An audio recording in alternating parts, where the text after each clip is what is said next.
The stars above burned cold as the Odyssey, a deep space exploration ship, drifted farther into the uncharted regions of the galaxy. Commander Ethan Cole sat in the command chair, staring at the console that flickered with a low hum, his eyes bloodshot from weeks of isolation. The crew had been silent for days, their communication muted by the growing fear of something they couldn't explain. They had ventured too far into the unknown, far beyond any previous human exploration. It began with a strange transmission. A low-frequency signal, barely audible, picked up in the ship's comms system. At first, they thought it was just background noise, something caused by a malfunction in their equipment. But then the voices started. At first, there was nothing but a garbled static. Then, over the course of a few days, the voices began to take shape, whispers in a language none of them could understand.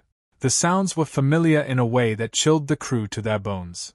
They began to recognize the inflection, the tone of the voices, as if they were calling out to them from deep within their own minds. It wasn't long before they realized the transmission wasn't from any known source. It came from somewhere beyond the vast emptiness of space. Somewhere the ship's senses couldn't even locate, a place the human mind could not comprehend. As the days dragged on, the voices grew louder. But something even stranger began to occur. Crew members started to act different.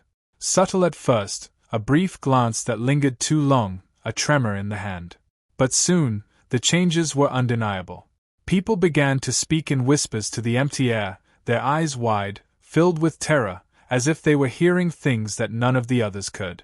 The first to break was Dr. Tara Winters, the ship's lead scientist. She'd been studying the mysterious signal, her eyes constantly glued to the data screens. One day, she came to the bridge, pale and trembling, her hand clutching the side of her head as if trying to stop the voices from invading her thoughts. They're coming, she whispered, her voice trembling with an unnatural panic. They want to show us something. They know us. Before anyone could ask her what she meant, she collapsed to the floor, shaking violently. When they tried to help her, her eyes snapped open, pitch black, void-like, before her mouth opened, and an unearthly, guttural growl emerged. It wasn't Tara anymore. It was something else. The ship was no longer a safe place. The walls seemed to pulse with an eerie energy, as if they were alive. It was as though something was watching them, waiting.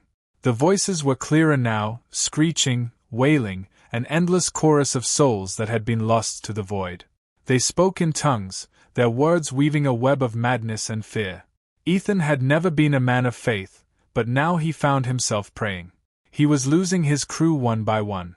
First Dr. Winters. Then the navigation officer, Lieutenant Karen.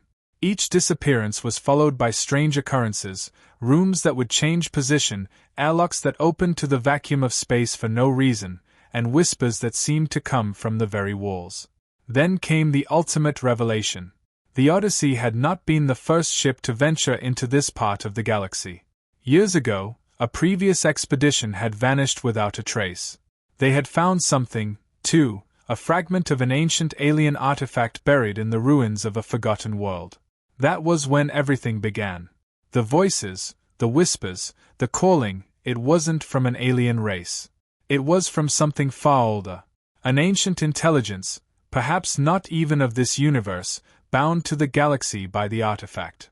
It had been waiting for centuries, trapped in the cosmic prison that was the void, waiting for anyone foolish enough to disturb its slumber. Now, it was free. As Ethan made his way to the control room to try and salvage what little was left of the mission, the ship's systems began to glitch. The power fluctuated, the lights flickered in a rhythm that seemed almost deliberate. He ran to the bridge, heart pounding, but it was too late. The crew had already succumbed to the whispers.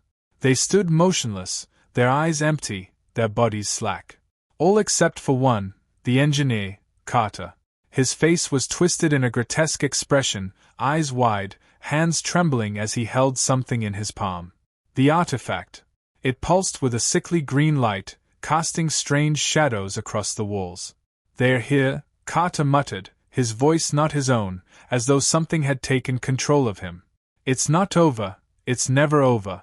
Suddenly, the Odyssey lurched violently, as if some massive force had gripped it from the outside. The stars outside the ship's viewport began to warp, stretching and twisting in impossible directions. Time and space seemed to unravel as the reality around them fractured, collapsing into a singularity of horrors. The ship was no longer in the galaxy.